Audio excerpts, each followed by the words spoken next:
Hello and welcome to this brand new show called Amaze Talk. I am Shubham Kulkarni and with me is Rohit Ganguly and we are here today to talk about the IPL.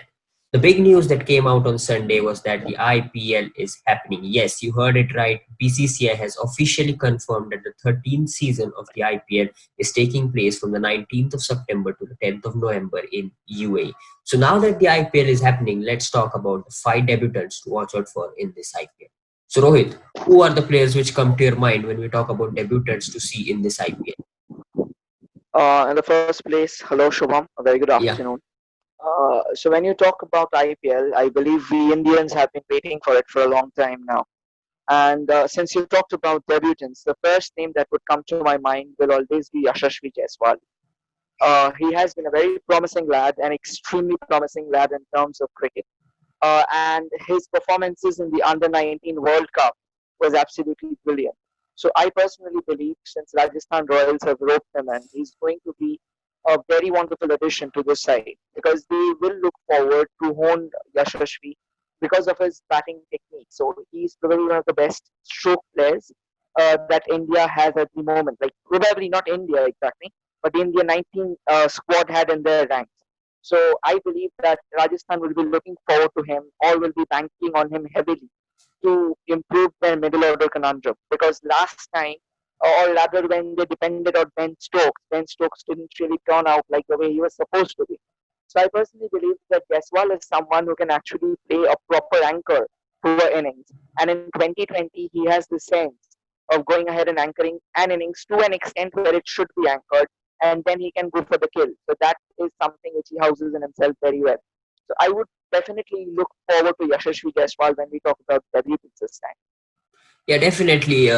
Last year, when the IPL auction was held in December, I heard an interview from the Rajasthan Royals team management, and they were pretty excited about getting Jaiswal in the team. They are banking on him. They are really supporting him, and if they back him really well, give him 14 games, he can be one of the most successful players in this IPL as a youngster. Uh, I'm sorry to cut you short, but Yeah, I believe even if not he's not getting 14 games, at least he can get around 6 to 7 games, given yeah, the fact that he's a debutant and yeah, he's a youngster. He has the capability to establish himself as one of the definitely. best batsmen of it. Yeah, definitely. You talked about under 19 stars. So, moving on from Yashasvi Jaiswal, one more player which comes to the mind is obviously the fast bowler Kartik Tyagi. Once again, brilliant in the under 19 World Cup, picking 13 wickets in 6 games, especially the game against Australia. He was absolutely brilliant. He bowls with pace, bowls 140, 145, and then he can contribute with the bat as well. So, are you looking at him, Kartik Tyagi, in this IPL? I am actually rooting for him heavily. He is Yeah, one of the most promising bowlers of IPL, honestly, because he can actually hit the deck hard, like you said, at 145 pace. yeah, yeah, And at the same time, he can swing the ball. And he is yeah, actually a mystery bowler when it comes to pacers. It's not easy for a batsman to anticipate that which way he's going to swing the ball. But this guy, he doesn't swing much. You won't see his ball moving far away. But the reason he's a mystery man is his ball at times remains straight after being released or at times swings. So ideally, it's not easier for a batsman to anticipate the trajectory of the ball is going to take in. Let's say that if I was a batsman and I'm facing such a bowler, I will definitely be in the defensive stance in the first place because I will not like to expose my stumps to a bowler whose ball yeah. moves occasionally or at times whose ball doesn't move at all. So probably I'll have to wait and watch what is he delivering. And the best part is, like, despite commentators trying to, divulge his bowling style with his fingers, they were not really able to spot the difference. So that very well that very well or shows the fact that he does the magic in the ball over the last moment when he releases it. So that makes him a very, very interesting bowler to watch out for. Yeah. However, like you said, that he's a debutant, so I do not think that he will be getting much chances for Rajasthan because they have a good bowling lineup. But then once again, Rajasthan has always been a team who has been looking for young talents. If we see Yeah, in the first season of yeah. IPL, we have seen how Kamran Khan made it big. Not, I guess, not the first, the second season, if I'm not so Second season, mistaken. yeah, yeah. So 2009, yeah. ideally, exactly. So ideally, Kartik Tyagi reminds me of Kamran Khan. His bowling action is not as weird as Kamran's, but then again, his balls are definitely a mystery to bats. I believe Rajasthan will like to make good use of Karthik Tyagi when it comes to pace. He will need Yeah, some guidance for sure, and I believe Rajasthan has it up their ranks to introduce yeah. this bowler. Yeah, if he's guided well and he bowls the lines and lengths, he can be a player to watch out for. Moving on from the Indian under 19 players, let's have a look at the debutant. This time it's a player from the England team, and he is an international sensation already. Having played in the BBL, he smacked it all over the park. I'm talking about Tom Banton, one of the most looked after players at the moment in world cricket. He played against Ireland, scored a 50 in the third ODI. I talked about the Big Bash League. He was brilliant there, and it was not about the amount of runs he scored. It was about how he scored it. He was smacking the bowlers all over the park. And to add to that, he played in the T10 league as well, which was held in UAE. So remember that this IPL is going to be played in UAE. So now that he has experience of playing there, he is definitely one player to watch out for, isn't it? Absolutely, Shubham. I agree with you. Tom Banton has been a phenomenal wicketkeeper as well, if you add to Yeah, it. So yeah, KKR has really been struggling along with their wicket-keeping ranks. They have been using stopgap wicket-keepers who aren't regular ones. So that really hasn't reaped handsome dividends for them behind the stumps as well. And now with Chris Lean out of the equation for yeah. KKR, they will be looking forward to someone who can actually open the innings. Now, I believe they already have one name up their mind, and that is Shubman Gill, Shuman who Gill, yeah, played a very crucial knock towards the end of IPL in the last season. So I believe they will be promoting him to the opening order. Now they will need someone who can hit alongside Shubman. And Tom Banton is a very good hitter of the ball. He follows the bowlers very well, and he knows how to go ahead and hit the ball right over the bowler's head. So that is one of the reasons why I'd love to see Tom Banton in the KKR ranks opening the innings, because he gives the depth to the order. So let's say if we are using someone like Sunil Narin in KKR's opening, and alongside him will be Shubman Gill. So ideally, both of them are southpaws, right? And that doesn't really provide, or that doesn't really help because of mystery being added to the batting lineup. So, however, if we are looking out at Tom Banton or probably opening partnership of Shubman Gill and Tom Banton, Gill can hit the strokes exquisitely. He's got amazing stroke play in his armor, wherein Tom Banton has the big hits for him. So yeah, he has the, like he has this penchant for taking the aerial routes quite frequently. Now with the power play kicking in, the first 6 over will be crucial to garner as much runs as we can. We have seen Chris Lynn doing that for KKR, Sunil Narine doing that for KKR. I would expect the same from Tom Banton. And Tom Banton would be the perfect answer behind the stumps for KKR. They will not need anyone who's a stopgap wicket keeper. And actually, Banton has experience of playing out in big matches.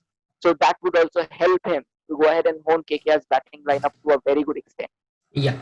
Definitely, you mentioned about Chris Lynn not being there, so Tom Banton can definitely be a perfect replacement for Chris Lynn, and Gill and Banton at the top could form a very very nice partnership. Moving on from one wicketkeeper batsman to another wicketkeeper batsman. This time, this guy is from Australia, Josh Philippi. In the Big Bash, once again, brilliant. Very very new in the IPL setup. Has never played the IPL. Never played in UAE, so that would be a challenge for him. But RCB backing him. What do you think, Josh Philippi?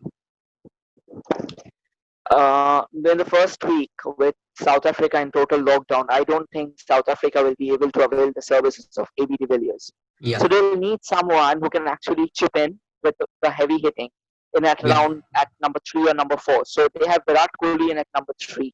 yeah, So they will be looking forward to someone who comes in and takes the place of AB de Villiers. Josh Philippi is the best man to do so. He is definitely not like De Villiers, but if he gets going, he can unleash carnage, which the bowlers won't be even able to understand.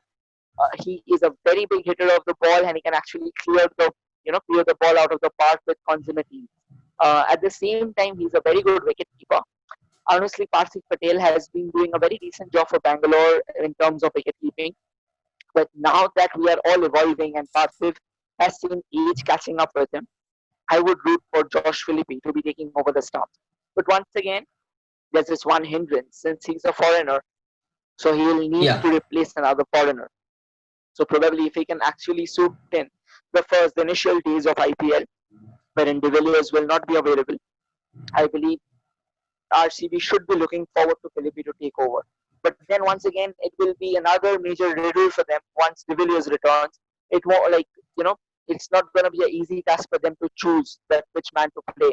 However, if Philippi can make good use of the opportunities which will be provided to him, even if not with the bat, but at least some phenomenal wicket keeping, I believe that he stands the chance for staying in the RCB team and making regular starts.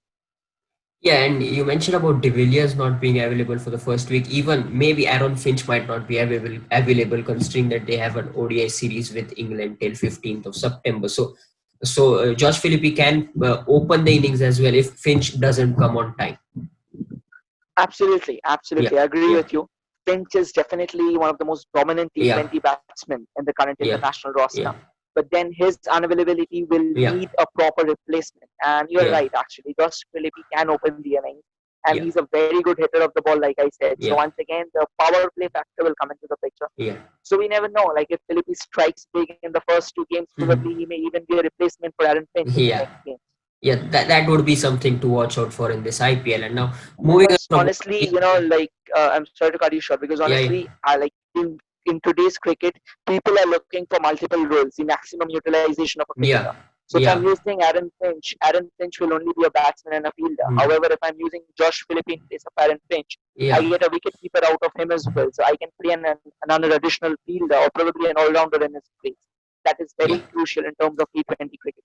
Yeah, definitely, I agree with you there. So moving on from one RCB player to another RCB player, this time I would like to talk about a left-arm medium pacer from Sri Lanka, Isru Udana. According to me, Isru Udana is one of the most underrated T20 cricketers around the world. Now, I know he is definitely not a superstar, but what he does is pretty good. He offers you something with the ball. He bowls at good pace, 130, 135, has a good yorker, and then he has a very good cutter. Along with that, he can perform with the bat. Coming in at number seven, number eight, he can smack it big. And I talked about his cutters, especially in the UAE conditions where the pitches will be slow. You need these kind of bowlers who can deceive the batsman with their pace. Who can deceive the batsman with the pace? Yes, yes. So definitely, Isru Udana is one of the players to watch out for if given equal opportunity with the RCB team. When Isuru came to international cricket, he was touted as the next Chaman. He was touted as being the next Chaman Nawaz. Yeah, Unfortunately, he couldn't sustain his excellence over a longer period of time. He was having the alliance with inconsistency, and he really failed it big in the international stages. Once again, when we talk about IPL and he's going to make his debut this time, I personally believe that he won't be getting much chances yeah, because there is Chris Morris in the ranks of Bangalore, and given the fact that he's another foreigner, so he will probably have to replace Chris Morris. Also, let's not forget there is Dale Steyn. Dale Steyn. Dale And they Steyn have is Kane also playing in Richardson as well. They have Kane Richardson. so I Yeah, exactly. So I don't think Isurudana will have much opportunity. But then again, let's say that if Bangalore is kind enough to look into this medium pacers, like swinging abilities, like you said, the UAE conditions are actually very favorable for a medium pacer, bowling at that speed at 100, 135 watts, and swinging the ball a good deal. I believe that they will also get a good all-rounder in him. He is probably not the biggest player you can aim for. He will not give you 5 to 6 wickets in an inning. But yeah, what he can do is he can break crucial partnerships because yeah, he has this knack for bowling a lot of dot balls. The very moment in T20 cricket when you start bowling dot balls, the pressure starts rising on the batsman, no matter how set he is. And the very moment the pressure starts building in, he'll start looking for the big shot, and in that process may even end up making a mistake. That is exactly where Isuru comes in. He pulls in those valuable dot balls. He builds the setup. Probably he'll not give you the wicket, but he'll give you the platform to get a wicket.